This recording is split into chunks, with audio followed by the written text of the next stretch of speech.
الحمدللہ رب العالمین والصلاۃ والسلام علی رسولہ الکریم بسم اللہ الرحمن الرحیم اللہم صلی علی سیدنا و مولانا محمد وعلی آل سیدنا و مولانا محمد مبارک وسلم وصلوا علیہ۔ حضرت سعید بن مسیب رضی اللہ تعالی عنہ کہتے ہیں کہ جناب حضرت عمر بن خطاب رضی اللہ تعالی عنہ نے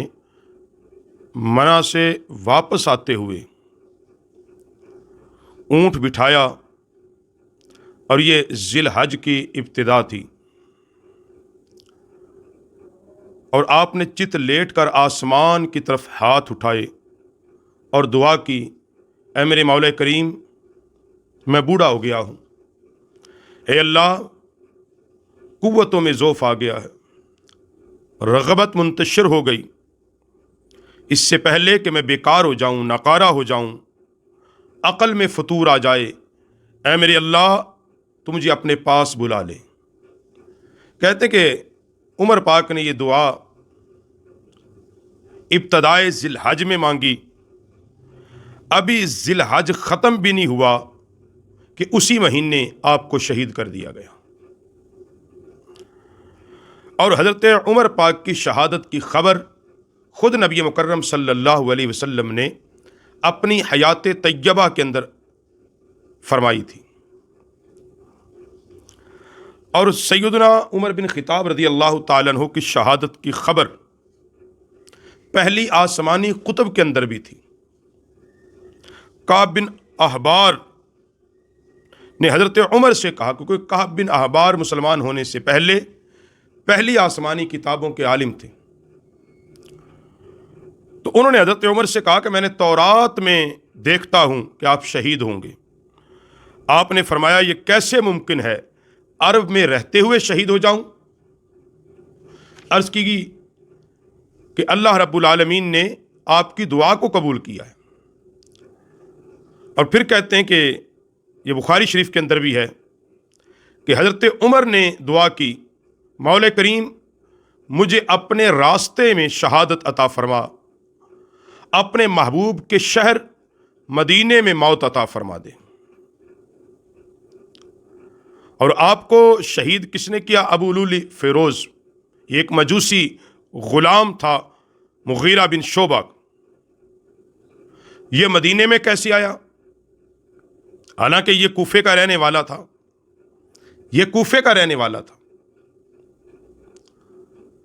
کیونکہ حضرت سیدنا عمر پاک نے اپنے دور خلافت کے اندر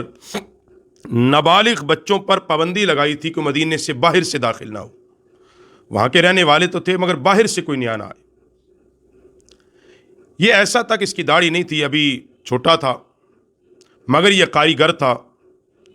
جناب مغیرہ بن شعبہ نے حضرت عمر پاک کو خط لکھا کہ یہاں ایک لڑکا ہے، وہ کاریگر ہے، بڑھائی کا کام جانتا ہے، بہت سارے ہنر جانتا ہے، اگر آپ اجازت دیں تو اس کو مدینے لے آئیں، لوگ اس سے کام سیکھیں گے۔ تو آپ نے اجازت دے دی اس کو۔ تو اس طرح یہ داخل ہوا مدینے کے اندر۔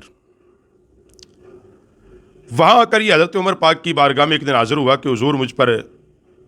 مغیرہ زیادتی کرتا رہا ہے۔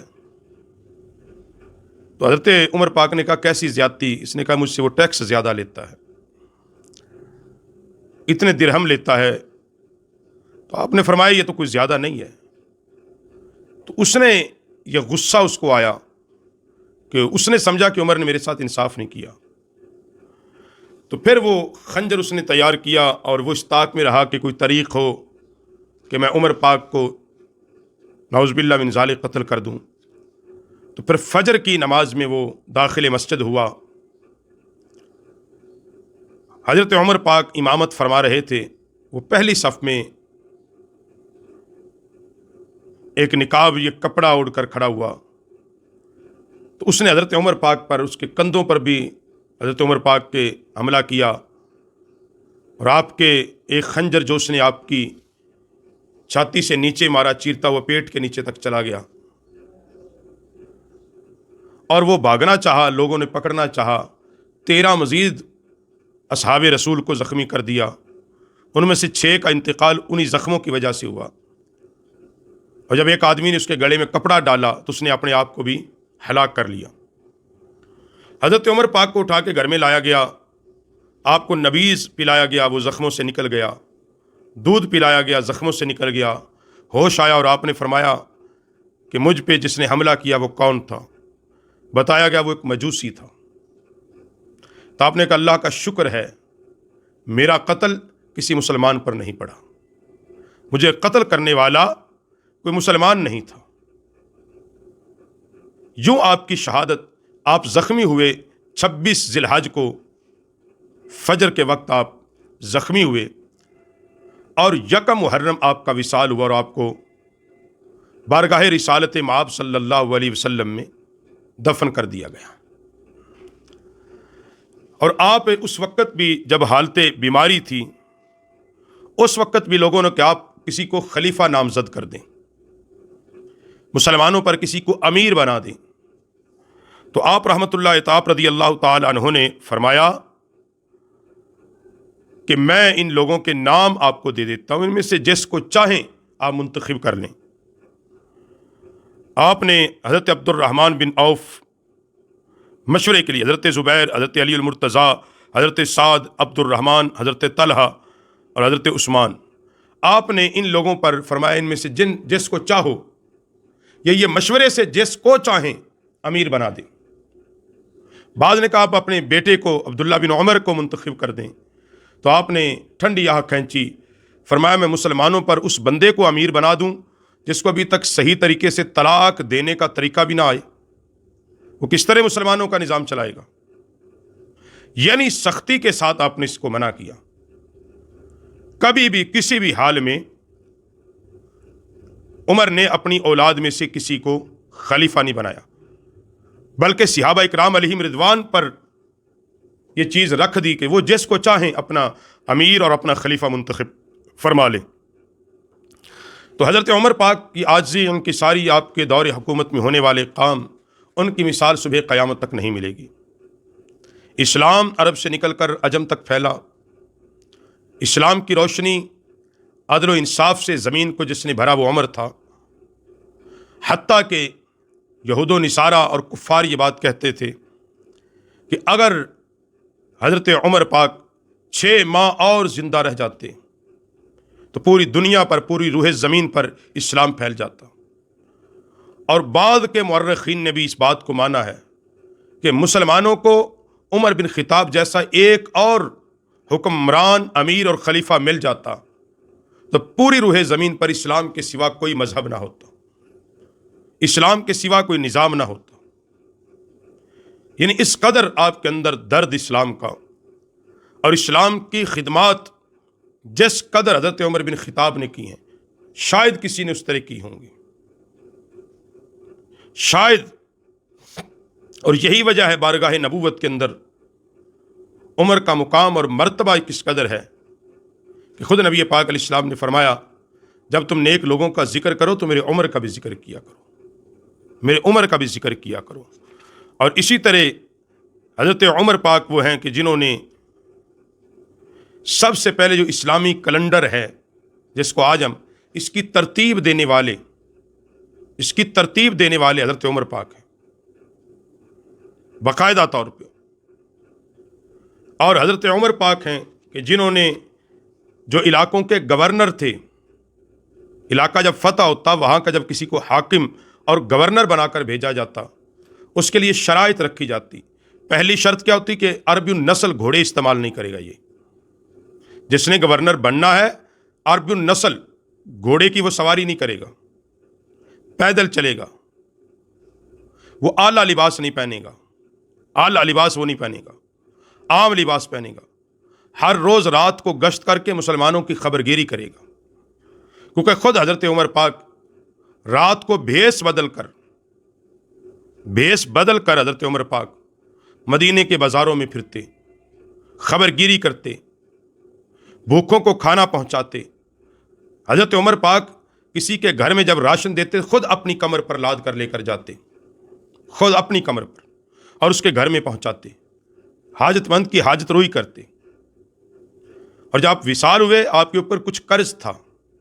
کچھ قرض تھا، یہ توجہ سے، یہ ہے حضرت عمر پاک جن پہ یہ رافضی لوگ طرح طرح کے الزام لگاتے ہیں۔ قرض تھا، آپ نے بلایا، فرمایا کہ میرا حساب کیا جائے، قرض کتنا ہے؟ تو بتایا گیا کہ اتنا قرض ہے، اتنے درہم قرض ہے۔ آپ نے فرمایا سب سے پہلے آل عمر کی جائیدادوں کو بیچ کر عمر کا قرض ادا کیا جائے، عمر کی اولاد کی جو جائیدادیں ہوں ان کا جو ورثہ ہو بیچ کر عمر کا قرض ادا کر دینا۔ اگر پھر بھی نہ ہو تو پھر آپ نے اپنی اولاد کو وصیت کی کہ کسی سے قرض لے کر عمر کا قرض ادا کرنا اور اس کو لوٹا دینا۔ آپ نے یہ نہیں کہا کہ بیت المال سے لے کے دے دو، میں نے اتنے سال مسلمانوں کی خدمت کی ہے اور اتنے سال میں نے حکمرانی کی ہے تو میں مقروض کیسے ہو گیا۔ یہ تھی عمر پاک کا دور خلافت، اور یہ وہ نفیس ترین دور تھا کہ جس دور میں امیر تو حضرت فاروق پاک تھے، لیکن ان کی نیابت کرنے والے، انہیں مشورہ دینے والے وہ مولا کائنات علی المرتضیٰ تھے، بلکہ آپ کی حکومت میں قاضی و قضا کے عہدے پر جو تھا عمر پاک جس سے فیصلے کرواتے تھے وہ حضرت مولا کائنات تھے، حضرت علی پاک تھے۔ جو لوگ آج یہ بک بک کرتے ہیں ان میں بڑے اختلاف تھے، بڑے جھگڑے تھے جی، اور اس طرح کی وہ الزامات بک بک لگاتے ہیں، نعوذ باللہ جی عمر پاک نے بڑی زیادتی کی ہے۔ ان حرام زادوں کو یہ سمجھ ہی کوئی نہیں کہ شان عمر کتنا اعلیٰ ہے، اور حضرت عمر آل بیت اطہار کا کس قدر ادب و احترام کرتے۔ آپ وہ پہلے خلیفہ تھا جس نے نبی پاک علیہ السلام کی آل بیت اطہار اور ازواج مطہرات اور حضور کے خاندان، جملہ خاندان کے وظائف مقرر کیے۔ آپ نے پابند کیا کہ سب سے پہلے ان کے گھروں میں وظیفہ جائے گا، پھر باقی ریا میں چیزیں تقسیم کی جائیں گی۔ یہ آپ نے اس کام کو شروع کیا، اور آپ جب بھی نبی پاک علیہ السلام کے نواز سے حضرت امام حسن حسین آتے، آپ کھڑے ہو جاتے، ان کا استقبال کرتے، احترام کرتے، ان کا احترام کیا کرتے تھے۔ آپس میں بڑا رشتہ تھا، مضبوط رشتہ تھا ان کا۔ اس لیے حضرات گرامی قدر، حضرت سیدنا فاروق اعظم جیسا حکمران ان سے پہلے بھی اس دنیا میں نہیں آیا، اور شاید عمر کے بعد ہی شاید کوئی آئے، شاید کوئی آ بھی نہ سکے کہ جس کے خط کی یہ طاقت ہو کہ نہر فرات چل جائے، جس کے لفظوں کی یہ تاثیر ہو جنگ فتح ہو جائے، اور جس کی بازو قوت اور سادگی کا یہ انداز ہو کہ فلسطین جب فتح ہو جائے بیت المقدس تو وہاں کے یہودی کھڑے ہو کر کہہ دیں واقعہ ہی یہ نبی کا غلام ہے اور مسلمانوں کا امیر ہے۔ جس کی سادگی یہ ہے کہ لوگوں نے کہا حضور ٹوٹے جوتے کو چھوڑ دیں، فرمایا ہماری عزت اچھے کپڑے اور اچھے جوتوں اور اچھی روٹی سے نہیں، ہماری عزت اسلام کے ساتھ ہے۔ اسلام نے ہمیں یہاں پر پہنچایا ہے، ہم اسلام کو نہیں چھوڑیں گے، اسلام کی شان و شوکت کو برقرار رکھیں گے، نہ کہ ہم خود اپنی پوشاکیں اعلیٰ کریں گے بلکہ اسلام ہی کو اعلیٰ کریں گے۔